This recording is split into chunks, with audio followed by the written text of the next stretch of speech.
మహాదేవ నమస్కారం గురుగారు. మహాదేవ గురుగారు 2026లో అత్యధికంగా సంతాన యోగం ఉన్న రాశులేవి? ఇప్పుడు చాలామంది పిల్లలు లేక ఇబ్బంది పడుతున్నారు. ఈ సంవత్సరం అన్నా నాకు ఒక సంతానం వరిస్తుందా అని చెప్పి ఎదురు చూస్తూ ఉంటారు. సో మరి సంతాన యోగం ఎవరెవరికి ఉంటుంది ఈ సంవత్సరంలో? మరి లేని వారికి కూడా గురుగారు ఆ సంతాన యోగం కలగడానికి మంచి రెమెడీ ఏదైనా ఉంటే తెలియచేయండి. తప్పకుండా అబ్బా.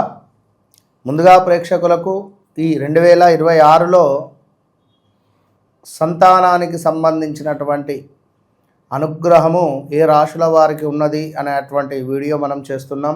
ముఖ్యంగా మనం గతంలో 2024లో వృషభ రాశి వారికి సంతాన యోగం ఏర్పడే పరిస్థితి ఉన్నది అని చెప్పి చాలా మటుకు చెప్పడం జరిగింది. 2024లో వృషభ రాశి వారికి చాలామందికి సంతాన యోగం ఉండే. ఇప్పుడు అదేవిధంగా సంతానం అనేటువంటిది అదొక గొప్ప వరం. వాస్తవానికి కొందరికి ఇప్పుడు రామ్ చరణ్ గారికి ట్విన్స్, రామ్ చరణ్ గారికి మొదట పాప, ఇప్పుడు ట్విన్స్, ఇంకా డబల్ బొనాంజా. సో అంటే చెప్పలేం అది ఎట్లా ఏమిటి అనేటువంటిది మనము అది చెప్పలేని పరిస్థితులు.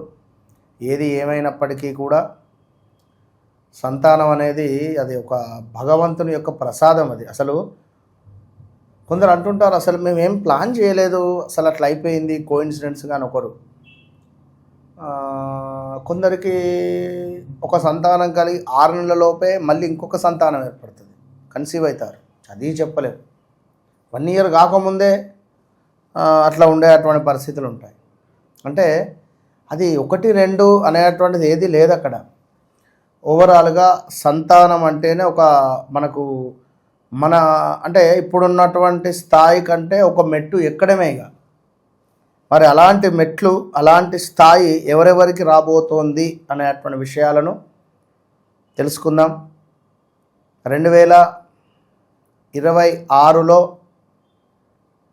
మళ్ళీ వృషభ రాశి వారికి సంతాన యోగం ఏర్పడే పరిస్థితి ఉంది. ఆల్రెడీ మేషరాశి వారు కన్సీవ్ అయితే అయి ఉండాలి వారు ఎవరైనా కానీ.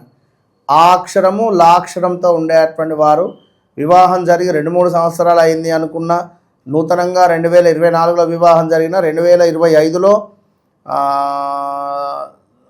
ఏప్రిల్ తర్వాత నుండి తప్పకుండా వీరు కన్సీవ్ అయ్యేటువంటి పరిస్థితి అయితే ఉన్నది. సో అదేవిధంగా మనకు ఈ 2026లో మళ్ళీ వృషభ రాశి వారికి ఉన్నది కొంత బలము. మొదటి 3-4 నెలలు ఉన్నది. అటు పిమ్మట అధికంగా కర్కాటక రాశి వారికి ఉన్నది. సో మిథున రాశి వారు ఖచ్చితంగా కా, కీ, కో అక్షరాలు లైక్ మిథున రాశి వారికి 2025లో ఖచ్చితంగా కన్సీవ్ కావాలి వీరు కూడా. 25లో ఏదో ఒక నెలలో కన్సీవ్ కావడం కానీ, పోవడం కానీ, అబార్షన్ జరగడాలు కానీ ఉండాలి, స్టమక్ రిలేటెడ్. సో 2026లో అత్యంత బలంగా అద్భుతంగా ఉన్నటువంటి వారు ఎవరయ్యా అంటే కర్కాటక రాశి వారు.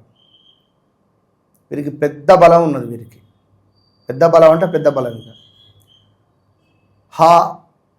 హాసిని, హరీషు, అక్షరాలతో పేర్లు కలిగినటువంటి వారికి ఖచ్చితంగా ఒకవేళ ఎప్పుడో సంతానం కలిగింది గత 1-2 ఇయర్స్ బ్యాక్ అంటే రెండో సంతానం కూడా కలిగే యోగం ఉన్నది. ఇది బాగా గమనించుకోండి.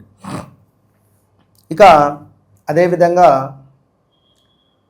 ముఖ్యంగా చూసుకున్నట్టయితే నెక్స్ట్ లెవెల్లో సింహరాశి కొంత బలం ఉంది. సింహరాశి వారికి పర్వాలేదు అనేటువంటి బలం.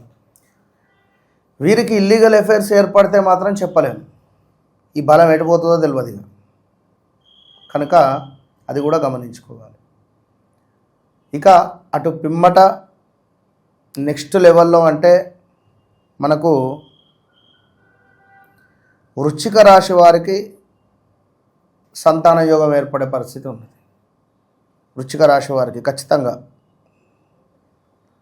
వృశ్చిక రాశి వారికి సంతాన యోగము 2026లో ఉన్నది. నా, నీ, ను, నే అక్షరాలతో పేర్లు మొదలైన జ్యోతి, యామిని, యా అక్షరాలతో ఉండేటువంటి వారికి ఏర్పడేటువంటి పరిస్థితి ఉన్నది ఖచ్చితంగా కూడా. ఇక కుంభరాశి, మీనరాశి. కుంభరాశికి సగం ఉంది, మీనరాశికి సగం ఉంది. కుంభరాశికి సగం, మీనరాశికి సగం. ఇది ఖచ్చితమైనటువంటి బలాలు. ఇది 100కు 200% ఉండే బలాలు. ఇక తులారాశికి కూడా 50-50 ఛాన్సెస్ ఉంది. ఇంతే ఇక ఇంతకు మించి మరి నాది ధనస్సు రాశి, మరి నాకు సంతాన యోగం అయ్యింది అంటే జన్మజాతక రీత్యా, మరి మీ గోచార రీత్యా, పేరు రీత్యా అన్నీ చెక్ చేసుకోవాలి. చెక్ చేసుకుంటేనే మరి మీది ఒకవేళ ఇదా లేదా ఇంకెటు నుంచి బలం వచ్చింది అనేటువంటిది మనము చూసేటువంటి పరిస్థితి ఉంటుంది. కనుక వీరైతే ఎలాంటి డేంజర్ జోన్లో లేరు, కన్సీవ్ అవుతారు, డెలివరీ అవుతుంది. ఒకవేళ నీ పేరు ఆ అక్షరంతో మొదలై వా అక్షరంతో మొదలైన వా అక్షరంతో మొదలైంది, మీది వృశ్చిక రాశో తులారాశో అయితే మాత్రం కన్సీవ్ అయి అబార్షన్ అయ్యే ఛాన్సెస్ ఉంటుంది. ఇది ఇట్లా కూడా ఉంటుంది. అంటే ఉదాహరణ అని చెప్పిన, గోచారరీత్యా బలం ఉండి పేరురీత్యా బలం ఉన్నా ఇబ్బందే, పేరురీత్యా బలం ఉండి గోచారరీత్యా బలం తక్కువ ఉన్నా ఇబ్బందే. మరి అప్పుడు ఏం చేయాలి? ఏదో రెమెడీ చేసుకోవాలి, స్మార్ట్ రెమెడీ. ఇప్పుడు మనం ఏం చేస్తాం? ఏం చేయలేం కదా. కనుక ఇప్పుడు ఒక ఇంటిలో పూర్తిగా ఈశాన్యం క్లోజ్ అయిపోయి ఉంటుంది, చాలా ఇబ్బందులు ఎదురవుతాయి, డబ్బు ఆగది, ఆర్థికంగా వెనుక అంటే ఇలాంటి ఇష్యూస్ ఉంటాయి. సో అపార్ట్మెంట్లలో అట్లా ఉంటుంది ఆ ఎనర్జీని. సో అప్పుడు మనం చేసుకునే ఎనర్జీ మనం చేయాలి, రాక్ సాల్టా లేదా మరి ఏం చేయాలి అనేది మనం చేసుకోవడం ద్వారా అద్భుతమైన. ఇప్పుడు కొందరికి కుందేళ్ళు పెట్టమని చెప్పిన నేను, కొందరికి కుందేళ్ళు రిలేటెడ్ ఉండేటువంటి నా దగ్గర కొన్ని ఉంటుంది. అవి లైక్ పిక్స్. ఏంటంటే కుందేలు ఏం చేస్తుంది? ఎప్పుడూ తవ్వుతూ ఉంటుంది. అది ఏం చేస్తుంది అని తెలియదు, లైక్ తవ్వుతూనే ఉంటుంది అది. కనుక ధనపరమైనటువంటి ఇబ్బందులలో ఉండేటువంటి వారికి దీన్ని సజెషన్ చేసి పలానా ప్లేస్లో పెట్టమని చెప్తా, తప్పకుండా రిజల్ట్ వస్తుంది. సంతానం మరి మాకు యోగం లేదు అని అనుకునేటువంటి వారు చక్కగా అన్నముతో ఆరుద్ర నక్షత్రం కానీ మాస శివరాత్రి రోజు కానీ అన్నాన్ని తీసుకొని అన్నాన్ని శివలింగం ఆకారంగా చేయాలి.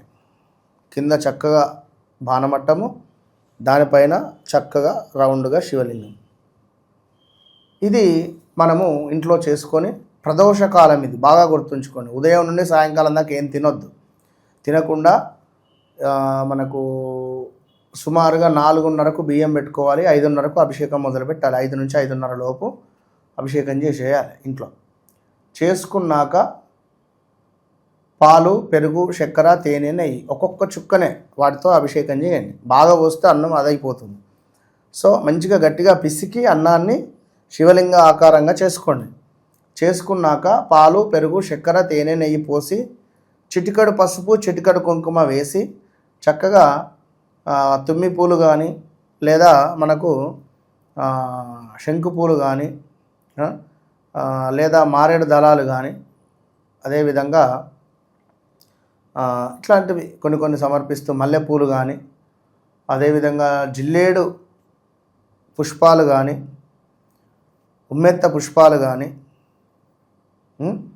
ఇలాంటివి స్వామికి సమర్పిస్తూ చక్కగా కూడా 108 నామాలని చెప్పి అంతా అయిన తర్వాత నైవేద్యం పెట్టేసుకున్న తర్వాత 8:30 నుండి 9:30 లోపు ఏదైతే ఉందో ఆ అన్నం, ఆ లింగం ఏదైతే ఉందో దాన్ని తీసుకొని చక్కగా కూడా మింగాలి. మరి ఇంత పెద్ద లింగాన్ని చేసుకోకండి, ఇంతే లింగాన్ని చేసుకోవాలి. ఇంత ఉండేటువంటి అన్నాన్ని దాన్ని పొద్దు నుండి పరిగడుపున ఉండి దీన్ని చక్కగా తీసుకొని మింగాలి. మింగి గ్లాసుడు పెరుగు తాగాలి చక్కగా. ఆ రోజు ఇట్లా ఉపవాసం ఉండండి. 100కు 200% సంవత్సరం లోపు పన్నంటి బాలుడు కానీ బాలిక కానీ మీకు తప్పకుండా కూడా ప్రసవిస్తుంది. ఇది ఖచ్చితం. చాలా బాగా వివరించారు. ధన్యవాదాలు గురుగారు.